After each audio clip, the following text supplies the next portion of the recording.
Is your Arlo Essential Indoor Panel Security Camera not connecting, acting weird, or stuck offline?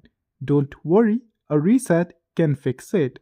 Let me show you the exact right way to reset your Arlo camera in under a minute. Welcome back to Devices Setup. Today I'll show you how to reset your Arlo Essential Indoor Panel Security Camera properly and what to expect after the reset. First, a quick heads up, a factory reset will erase all settings and remove the camera from active use. After resetting, you will need to set it up again using the Arlo Secure app, just like a brand new camera. Now, let's get started. Before we reset, kindly make sure to plug the camera into a power outlet. Step 1. Locate the pairing button on your Arlo Essential camera present on the top. Step 2. Press and hold the pairing button for about 10 seconds. Step 3. Watch the LED light carefully. When you see the LED start blinking amber, release the button immediately. Step 4.